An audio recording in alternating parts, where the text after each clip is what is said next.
Philip, for the invitation in the first place and the very kind introduction you've just given.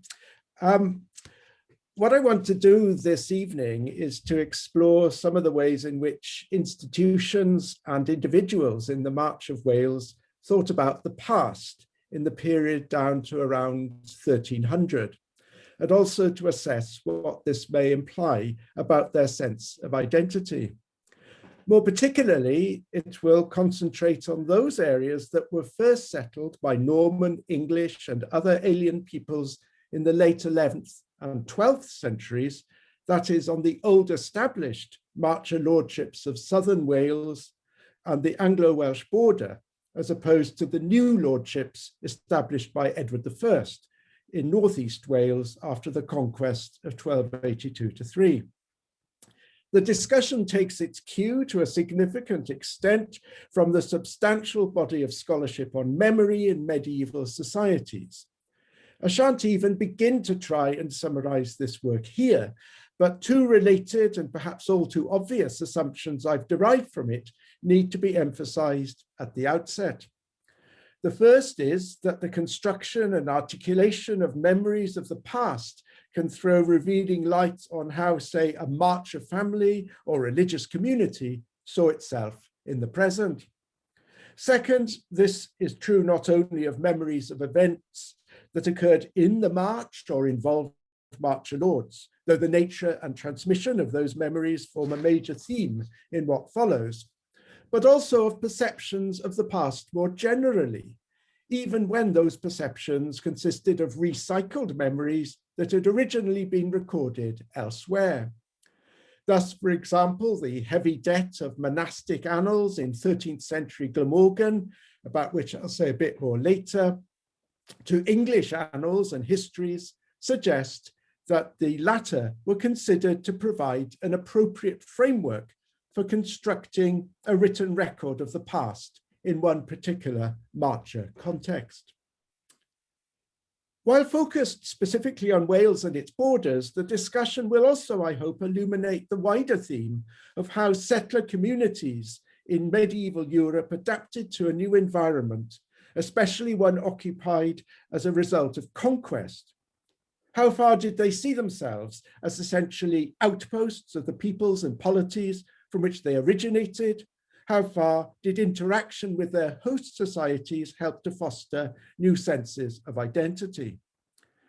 One issue that needs to be addressed, therefore, is the extent to which Marcher families or the religious houses they patronized identified with, or indeed sought to appropriate, Welsh views of the past in a way comparable, for example, to some Anglo-Norman historians' treatment of the Anglo-Saxon past, or Gerald of Wales's borrowings in his topography of Ireland from the account of Irish origins in the Lefor Gyfala Erin book of the taking of Ireland, in order to fit the English invaders and their descendants into native concepts of the Irish past by presenting them as simply the latest in a succession of invasions of Ireland that had begun at the time of Noah's flood. Conversely, how far did Marcher perceptions of the past emphasize differences from the Welsh, both by highlighting conquest and conflict and by focusing predominantly on the history of England and its kings? The sources available for such a study are diverse in terms of both their genre and their geographical provenance.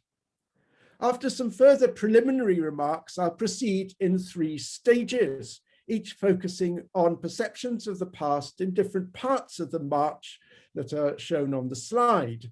That is the Shropshire-Herefordshire borders, Glamorgan in southeast Wales, and Dyfed in the southwest. In the first two cases, I'll provide an overview of a range of different sources, while in the third, I'll look in a little more detail at the most prolific author to originate from the Welsh March, namely Gerald de Barry or Gerald of Wales. I should stress that what I have to say will be far from exhaustive or definitive. However, the following discussion will have served its purpose if it indicates some of the potential of the sources examined as evidence for perceptions of the past in the March of Wales, and thus provides a few pointers to what a more extended and considered study might look like. Before turning to the main discussion, it's also important to stress that a comprehensive examination of the topic would need to take account of more than the historical and literary texts with which I'll be primarily concerned in this lecture. Norman conquerors took over landscapes whose natural features and places evoked the past through tales that sought to explain the meaning of place names, some of which were transmitted through saints' lives, the saints' lives which Anglo-Norman clergy copied and composed. Gerald's account of the journey round Wales in 1188 to preach the crusade is further testimony to the continuing power of place as a focus for memories. In addition, the conquerors left their imprint on the landscape through erecting buildings and monuments that could have a memorial function. That is, were intended to perpetuate the memory of the conqueror's deeds that would inform perceptions of the past in the future. Bernard de Neufmarché's foundation of Brecon Priory as a daughter of Battle Abbey was presumably intended to commemorate his conquest of Brycheiniog following his defeat near Brecon of the Welsh king Rhys ap Tewdwr in 1093, an event described by a Welsh chronicler as marking the end of kingship in Wales. While Roger Mortimer's charter for Cwm Hir Abbey in 1200 explicitly states that the grants were made for the souls of those killed in the conquest of Meilienydd, the region in which the abbey lay. Mortimer's charter, which may have sought to encourage the return of the Cistercian community of Cwm Hir from its daughter house of Cymer in Meirionnydd, is also notable for the way it tries to present the Marcher Lord as the abbey's effective founder by studiously avoiding any use of the verb confirmare, to confirm, or making any specific reference to the previous Welsh benefactors. More commonly, monastic charters articulated the family memory of benefactors through pro anima clauses stating that the grants were made for the souls of the donor's parents, ancestors, or other kin, as well as in confirmations of predecessors' grants.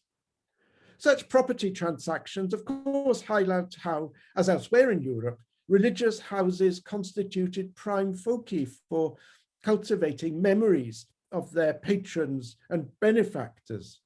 Above all, as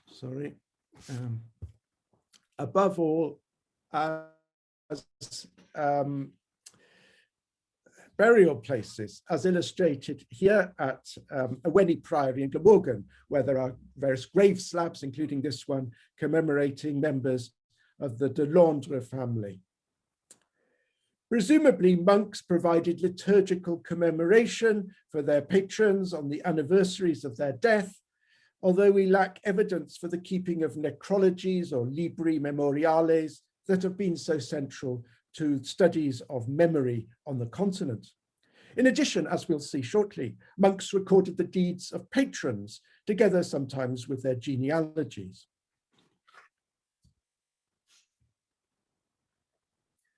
Moving on to the main discussion, each of the three main areas I want to focus on had been conquered at an early stage by the Normans and their allies. The Shropshire-Herefordshire borders soon after 1066, Dyfed after the death of Rhys ap Tewdwr in 1093, and lowland Glamorgan probably also at about the same time. Moreover, the resulting settlement of these areas proved to be very durable, although its scope fluctuated, especially in Dyfed.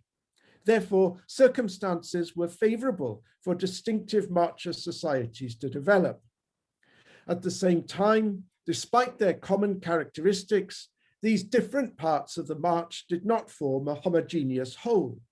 For example, lordships established along the border with England developed in a different context from those created in what had previously been Welsh kingdoms. With respect to sources composed along the Anglo-Welsh border, the first area I want to consider, I'll ignore monastic annals composed in places like Chester, Worcester, Tewkesbury, or Gloucester, which, though showing an interest in Wales and also influencing annalistic texts composed in the Welsh March, as we'll see, were nevertheless written in England and cannot really be said to offer a Marcher perspective. The same is less true of Geoffrey of Monmouth's De Gestis Britonum on the deeds of the Britons, better known as Historia Regum Britanniae, History of the Kings of Britain, published around 1138, which, though written in Oxford, has a strong claim on account of its author's origin in Monmouth, held by a Breton family from shortly after the Norman conquest, and his openness to Welsh traditions. Indeed, Geoffrey may well have been Welsh, to be regarded as a work that was, in Michelle Warren's words, born of border culture. Nevertheless, Geoffrey's hugely successful attempt to manufacture memories of a long-distant past through the medium of Arthurian pseudo-history sets him apart from the main focus of the present discussion. Hence his relegation to the sidelines in what follows, though he'll make brief guest appearances on a couple of occasions.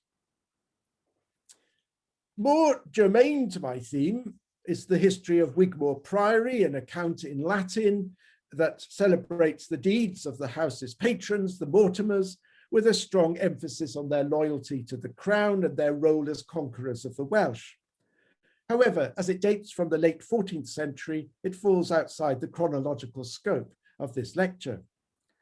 The Chronicle of Wigmore, a text in French that focuses more on the fortunes of the Abbey and seems less favourable to the Mortimers, is also extant in a 14th century manuscript, but may be more relevant to the chronological scope of the present discussion, since it covers the period down to the death of Roger Mortimer II in 1214, and therefore it, or the sources on which it claims to have drawn, may have been originally composed in the 13th century.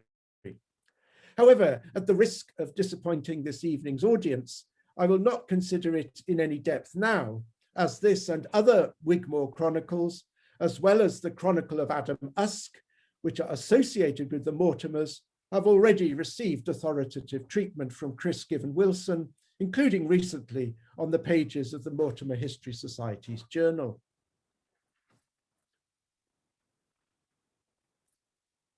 A work from the southern border of Wales that clearly belongs to the 13th century is the Latin History of Santoni Priory, an Augustinian house situated in the Vale of Ewaias in the southeastern corner of the medieval diocese of St. David's.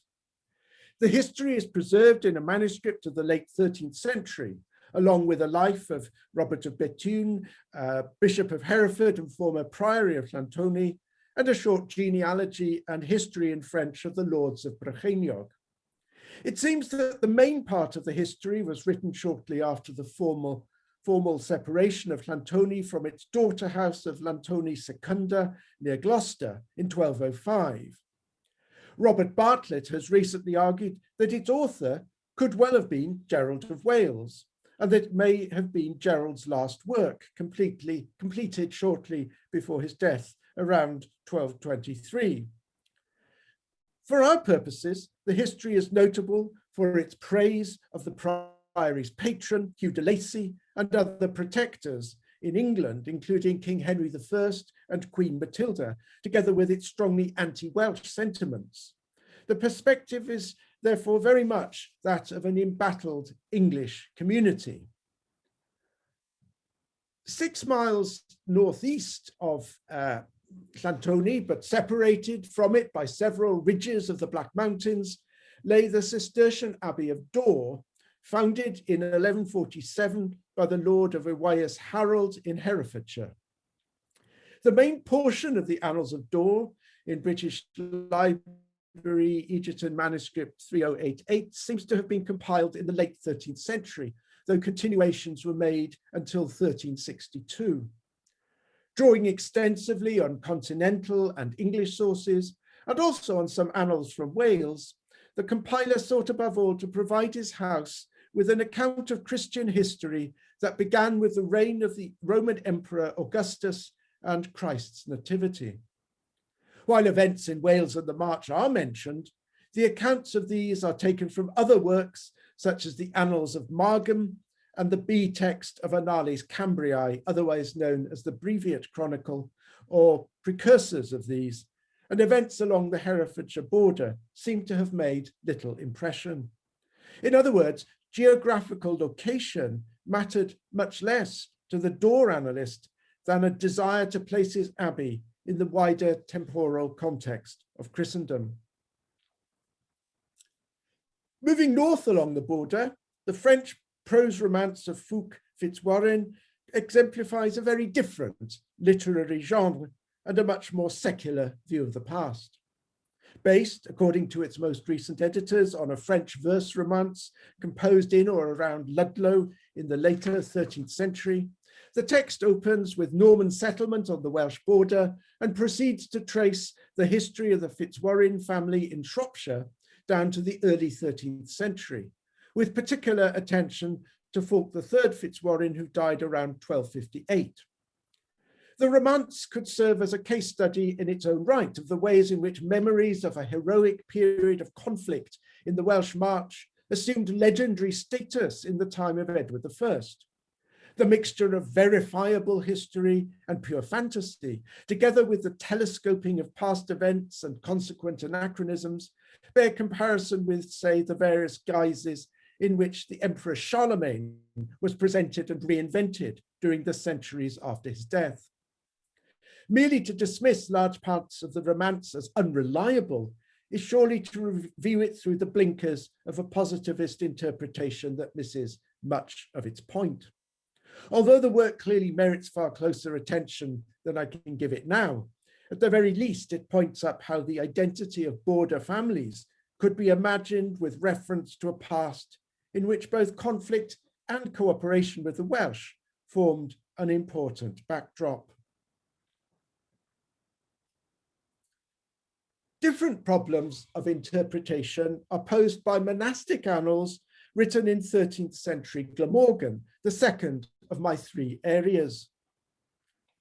These consist principally of the following texts, which I've listed here on the slide, namely two versions of the Annals of Margam Abbey, which extend from 1066 down to the 1230s and survive in manuscripts of the mid-13th century, only one of which was written at the Abbey itself.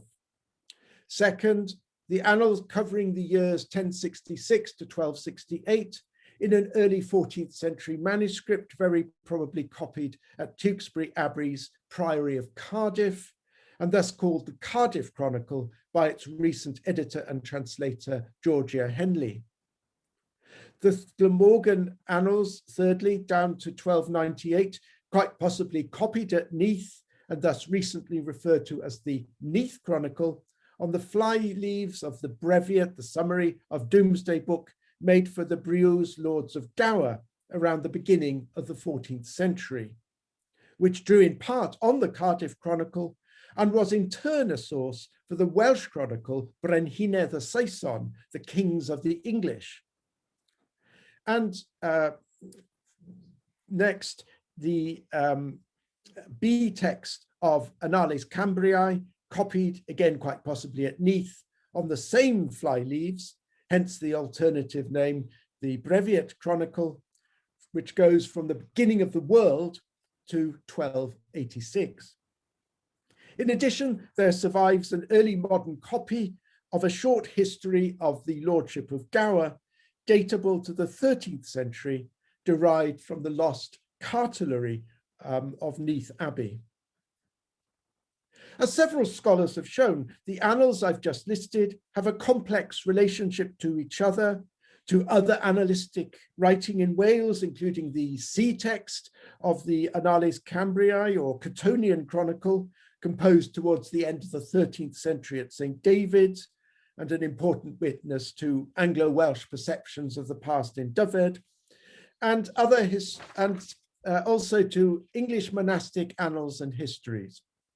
As Georgia Henley has put it, close scrutiny of Marcher monastic chronicles reveals a sophisticated blending of disparate sources, a wide-ranging knowledge of events in England and Wales, and an awareness of political contexts in a rapidly changing world following the Norman conquest of South Wales. The chronicles thus belong to a broader context of annalistic and historical writing, especially among the Cistercians, and raise the question of the extent to which their compilation is explicable in terms of wider monastic fashion. Another question, conversely, is how far these compilations continued earlier annalistic writing in Glamorgan. Though much of the pre-13th century coverage was supplied from English histories and annals, we still need to explain the inclusion of local details, such as the statement found in several texts that Cardiff was built by William the Conqueror in 1081. Were such details derived from earlier texts, and if so, how early, or from local traditions hitherto transmitted only orally? As regards the reasons for compiling or copying the extant texts, it has recently been suggested that the Cardiff Chronicle may have been written in order to ensure that the memory of the de Clare Earls of Gloucester and Lords of Glamorgan was preserved following the decline in their fortunes towards the end of the 13th century.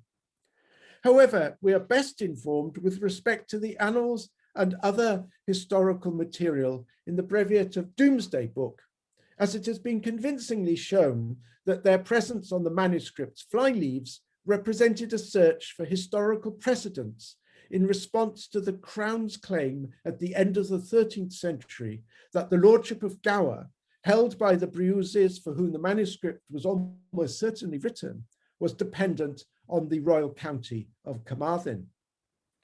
Like the decline of the de Clares, this legal context serves as a reminder that memory does not operate in a vacuum.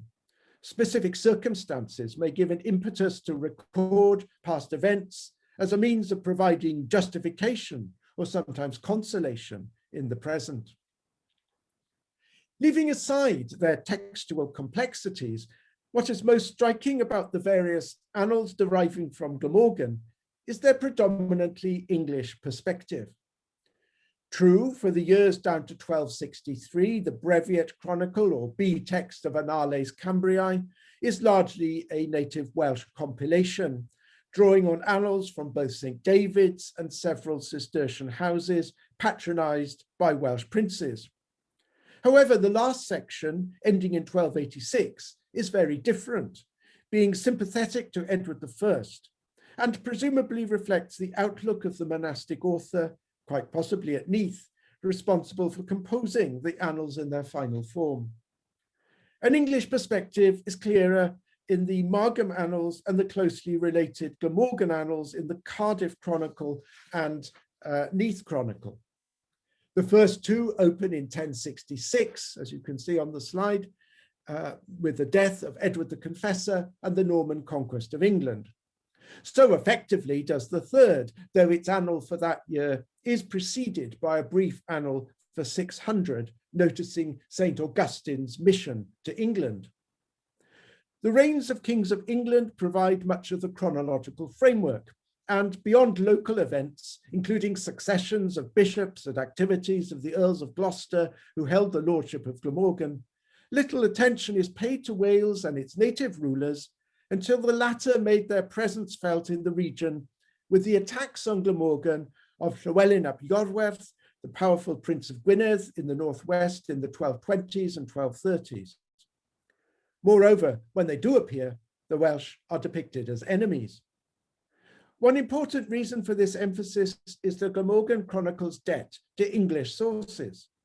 For example, down to 1244, the Cardiff Chronicle is heavily indebted to the Annals of Tewkesbury, the English mother house of Cardiff Priory, and thence in turn to annals from Waverley and Worcester.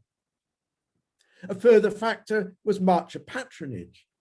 Margam Abbey was founded by Robert, Earl of Gloucester and Lord of Glamorgan, a connection reflected in its annals, while, as already mentioned, the Cardiff Chronicle is strongly interested in and sympathetic to the Clare Lords of Glamorgan, the Priory's patrons, focusing on local events in South Wales in the final section from 1244 to 68. Although the monks of Margam possessed a manuscript containing Geoffrey of Monmouth's history, including a dedication to Robert of Gloucester, as well as two works by the early 12th century Anglo-Norman historian William of Malmesbury, it was to William that they turned to help fill in the coverage of their annals for the period before the Abbey's foundation in 1147, whereas no attempt was made to push the chronology back into the remote past, going back all the way to the Trojan War, conjured up by Geoffrey in his account of the Britons. The conflation in the Breviate Chronicle of native annals for the period from 1189 with the annals of Waverley may be a further example of a similar process at work, perhaps at Neath in the later 13th century. Well, it's high time we turn to the third and final section of this lecture, and thus to Gerald of Wales, who must serve as our representative of the march in southwest Wales. His relevance to the present discussion needs little emphasis. He had close personal ties with parts of the Southern March, especially with Dyfed, where he was born around 1146 of mixed Norman and Welsh descent, and with whose Church of St. David's he was closely associated, but also with Brycheiniog through his office as Archdeacon of Brecon. Through his mother, as you can just about see perhaps on the chart on the left there, he was also related to the native dynasty of Deheubarth. Above all, though, these connections were reflected in extensive writings about Wales from a Marcher perspective. Indeed, as Eva Rowlands pointed out, it is in Gerald's works that we first encounter a consciousness of a distinct Marcher identity, while Robert Bartlett has called Gerald's book on the conquest of Ireland, the Expugnatio Hibernica, a family epic whose heroes were his own Marcher kinsmen. Of course, Gerald's representation of Wales and the March owed much to his training as a Paris-educated, reform-minded clergyman, as well as his hopes of receiving further advancement from the English crown, which he served during the crucial period from 1184 to at least 1191 that saw the completion of his earliest and most innovative books on Ireland and Wales. Nevertheless, his experience of wider horizons did not efface his sense of Marcher identity. Indeed, his role as a royal clerk probably helped to sharpen it.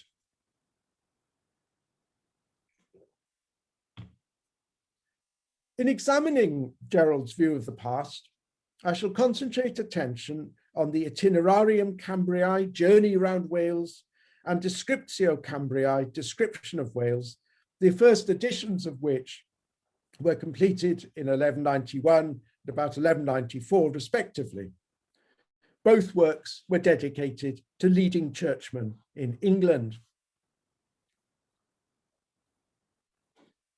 The Itinerarium provides an account of the journey undertaken by Archbishop Baldwin of Canterbury, accompanied by Gerald, to preach the Third Crusade in Wales in Lent 1188.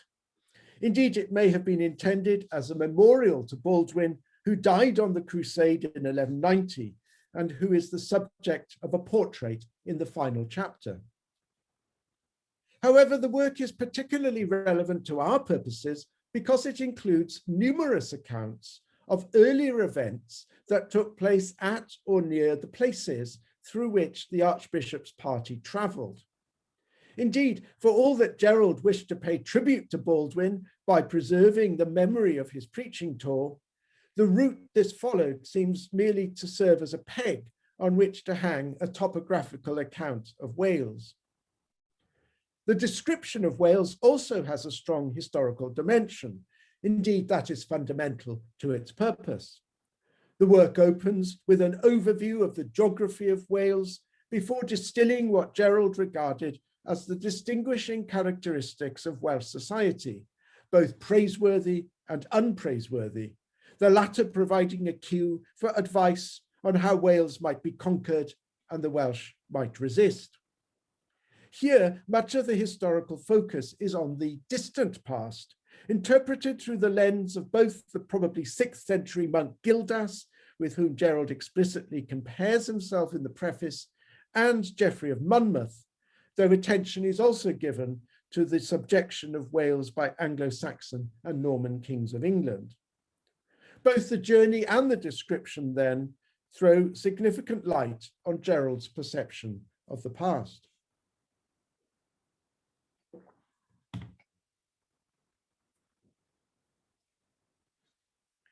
Three related aspects of the journey round Wales that merit attention are its choice of temporal markers, meaning the way it refers to particular points in time, the kinds of memories it records, and Gerald's sources for those memories.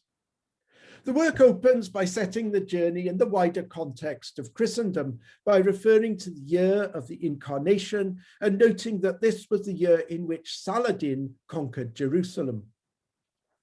During the rest of the text, the most common temporal markers are either a vague reference to our days or our times, or else to the time of a king of England, and most often Henry I or Henry II.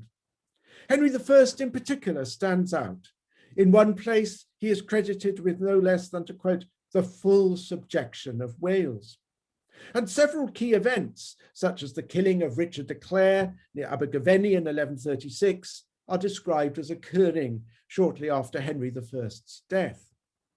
This perception of Henry's reign as marking a high watermark of English domination of Wales is already found in the Gesta Stephani, Deeds of Stephen, and is also echoed in the Welsh Chronicles. Likewise, the activities of Gerald's kinsmen in the southern dynasty of Deheubarth are usually described with reference to the reigns of kings of England. For example, the Lord Rhys's capture of Llansteffan and Larne castles, noted on the slide here, is said to have happened after the death of Henry II. By contrast, events are virtually never dated solely with reference to Welsh rulers, the one exception being the statement that a siege of Pembroke Castle began shortly after Rhys ap Tewdwr was killed. However, since the death of that king in 1093 paved the way for a major extension of Norman power in southern Wales, it was no doubt firmly imprinted on the memory of the Marcher families who benefited from it. This brings us to the kinds of memories recorded by Gerald and the closely related issue of his sources for these.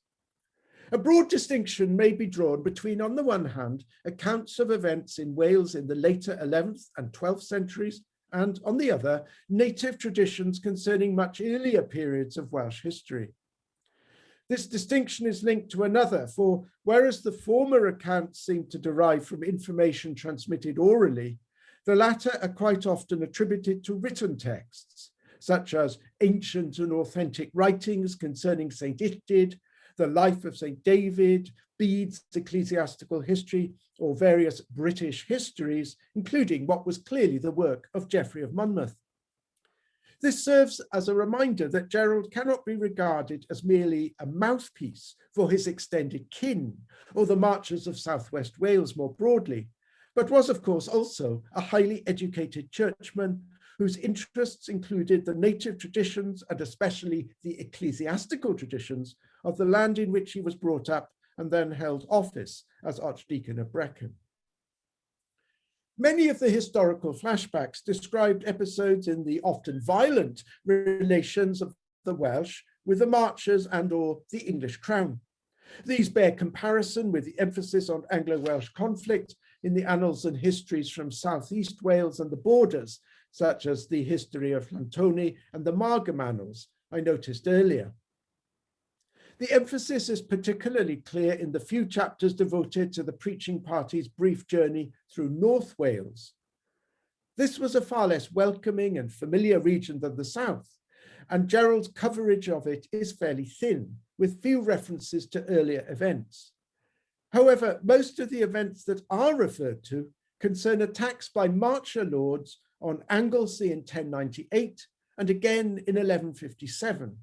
The latter led by Gerald's uncles Henry Fitzhenry and Robert Fitzstephen as part of King Henry II's campaign against the northern Welsh kingdom of Gwynedd, which also involved hostilities near Coleshill, which Gerald describes as well.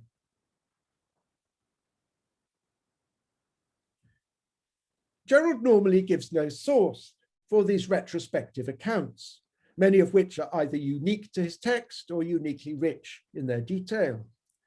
The killing of Gwenllian, wife of Griffith ap Rhys of Deheubarth, and thus sister-in-law of Gerald's maternal grandmother, by the Normans near Kidwelly in 1136, or the kidnap by Ifor Bach, Welsh lord of Senghynydd, of Earl William of Gloucester, together with his wife and baby son from Cardiff Castle, are notable cases in point. The former event is recorded nowhere else. The latter makes a brief appearance in 13th century Glamorgan annals, which, unlike Gerald, give it a date, namely 1158. It's notable that several stories mention his uncle, David Fitzgerald, the Bishop of St. David's from 1148 to 1176, with whom Gerald began his education.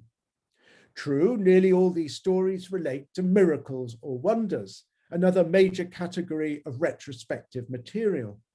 However, these might have been deemed especially in need of authoritative confirmation by an episcopal witness, and there was perhaps less incentive to mention the bishop when relating other kinds of stories.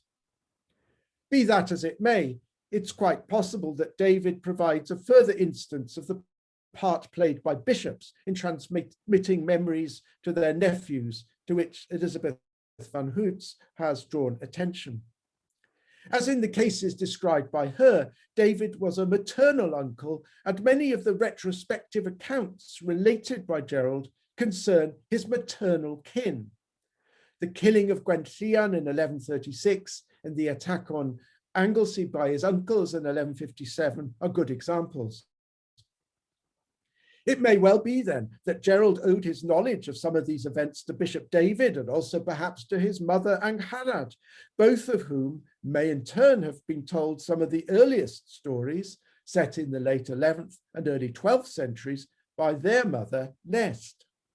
Indeed, as has been argued with respect to other aristocratic families in this period, his mother may have felt a particular obligation to ensure that the traditions of her family on both the Norman and Welsh sides were transmitted to her children.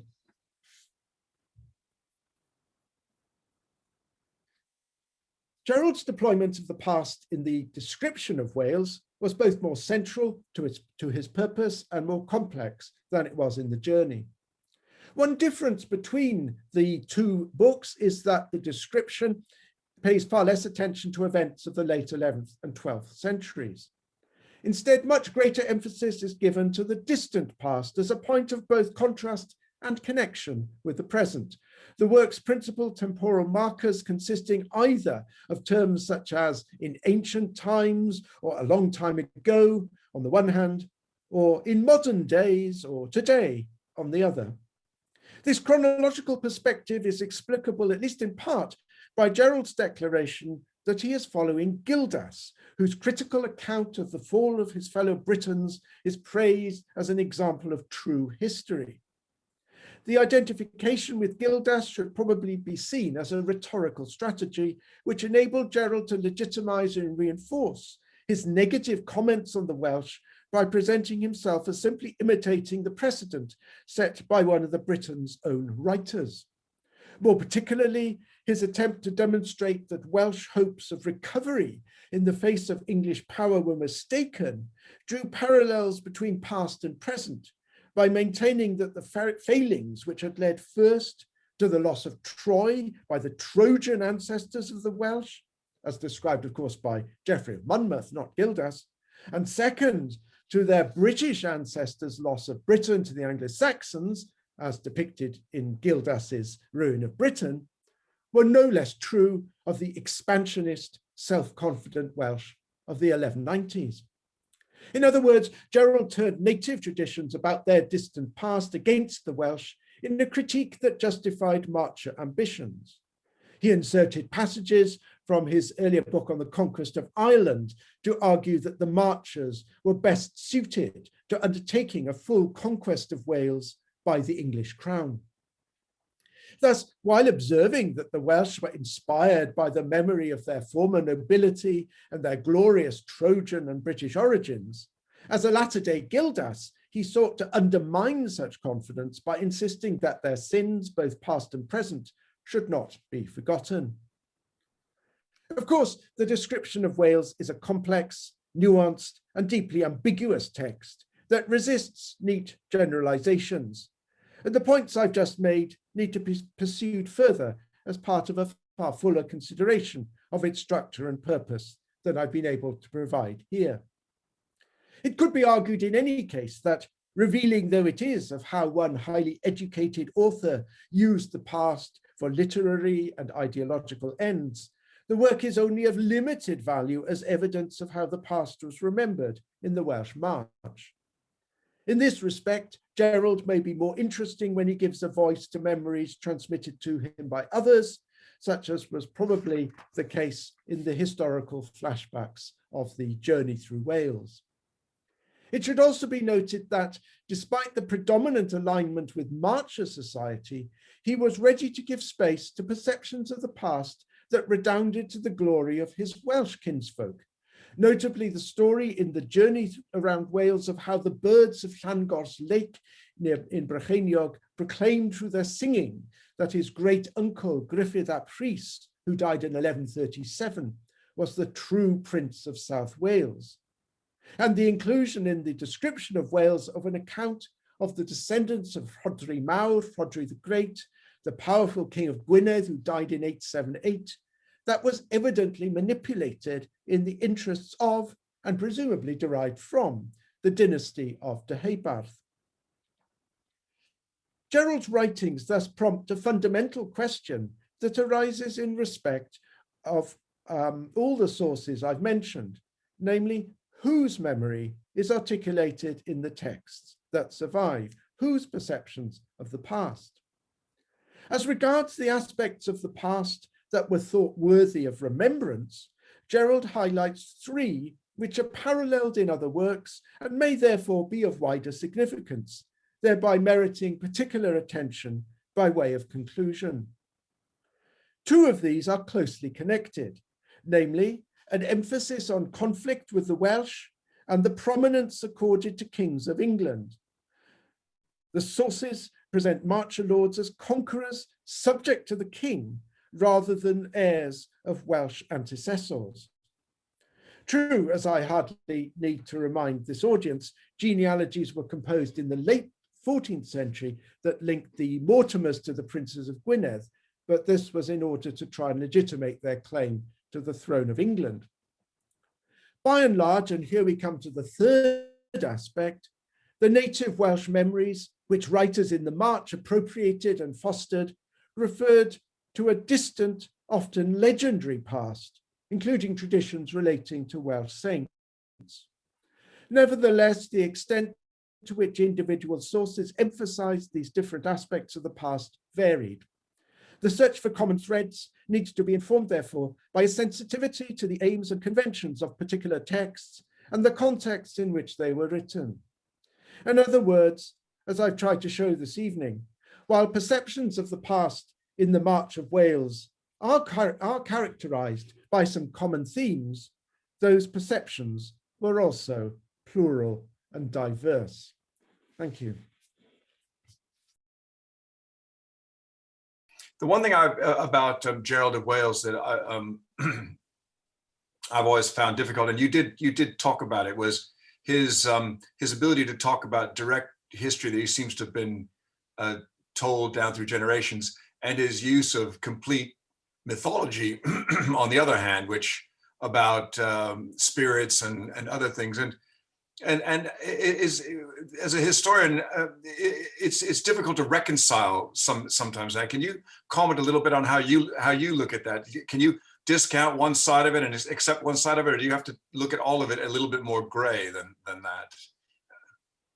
Well, I think they're just sort of different categories. And of course, Gerald's understanding of the world was very different from ours. And so, for example, he believed in miracles. He believed in marvels, which weren't necessarily divinely caused. It's suited him at times to believe what we would call now pseudo-history and to accept, what Geoffrey of Monmouth had written.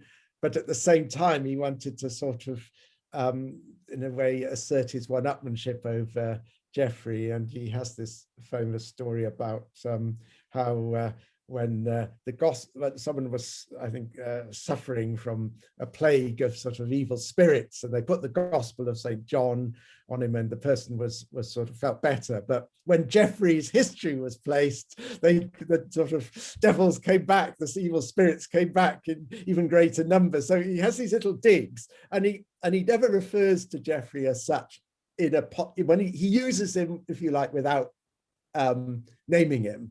He talks vaguely about British histories, if you're lucky. So, yeah, he's complex. But I suppose I think, if you're trying to ask, how do we use him to, if you like, as a source for finding out what happened in the past, then obviously we can draw distinctions based on our own understandings of historical truthfulness. And, we can't prove, people have been skeptical about, say, the story of Gwen Llan, described as a sort of second queen of the Amazons being killed leading an army. That's the one I'm specifically thinking of. It's only in him. I personally don't see any problem with it, in as much as women did lead armies. It wasn't that common, but there are other 12th century examples, including both Matildas in the Civil War, which is exactly the same time as Gwen Llan. So, obviously the way he presents things, he's a very, very skilled writer. And obviously he brings his own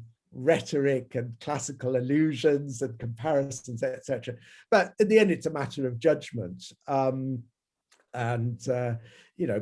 we have to remember how thin the native annals or chronicles are. You get whole years of that. There's one passage in the early 12th century in the Welsh Chronicle of Princes, they say, and there was nothing worth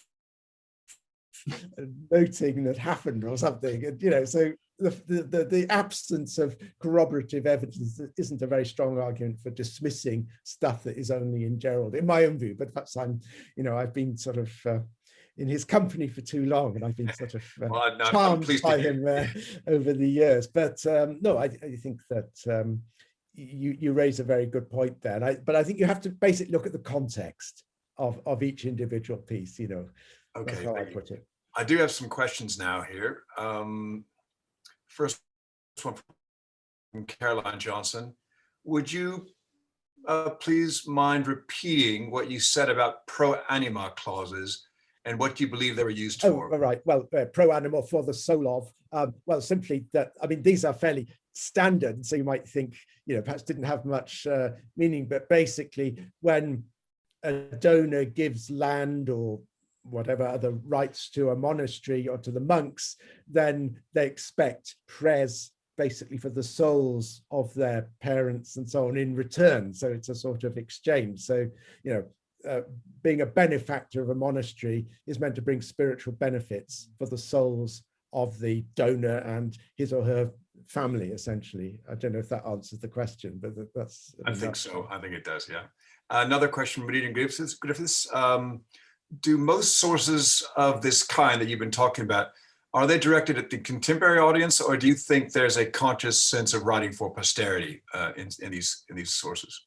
Well, I think both. I think it's a very good question. To take the example of the Cardiff Chronicle, which has recently been edited and translated by Georgia Henley in a volume on chronicles in Wales in the March, which some of you may know, that came out last year in 2020.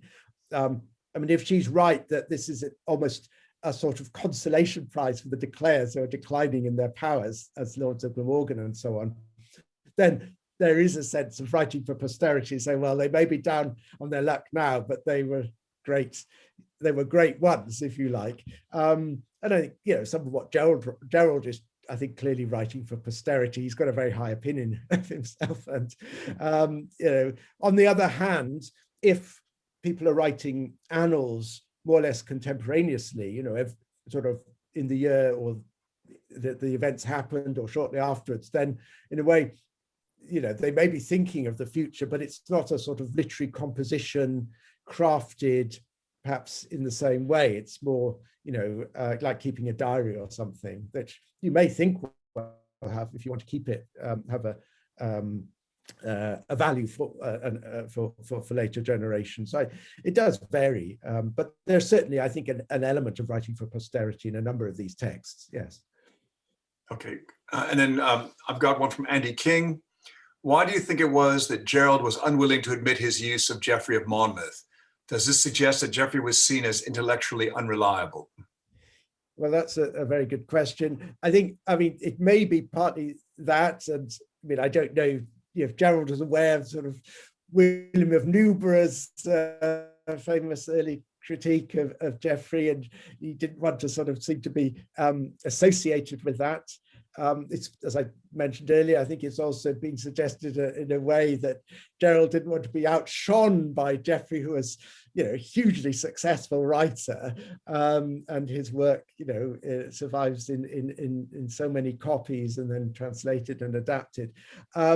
So, you know, it could be a bit of both, but I mean, I think it may be that it's, I suppose, because one of the things Gerald complained about, certainly in his later autobiographical writings, is that he was unable to get promotion, even though he served the court, because he was Welsh and his Welsh connections. And I suppose if he was seen as very explicitly following an author which some thought was just sort of peddling fables, that would be a further weapon that could be used against him. Whereas the way he does use Geoffrey is more subtle. And as I mentioned, you know, when he does mention him, it's in a more dismissive way, which would be in line with, say, William of Newborough, though, you know, more implicit, so he doesn't go into what's in the text.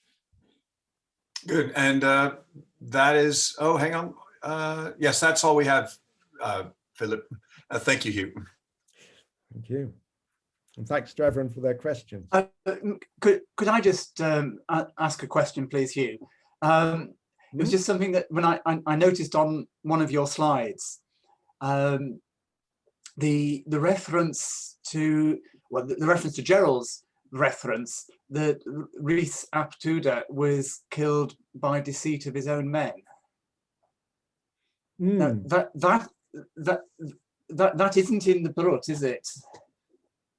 No. That I think that is something that, you know, he adds. So he writes. Yeah, off the top of my head, I don't think that it's anywhere else. You know, it's in John of Worcester that he was killed, and there's a similar idea, the sort of end of kingship or kings in Wales. But no, this idea of deceit.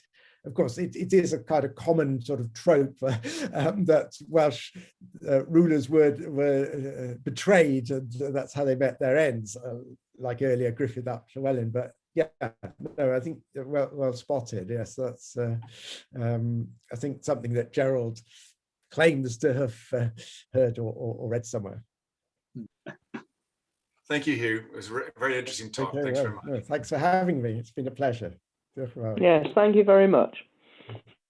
Oh, well, thank you, Stella. We have one person, Hugh, who has attended all our conferences by telephone. They've been wonderful, as was this one tonight. Thank you very much. Which I think is remarkable dedication to just. It's all springs from a great interest, but also the amazing efficacy of this society. It's wonderful. Thanks, Stella. Thank you.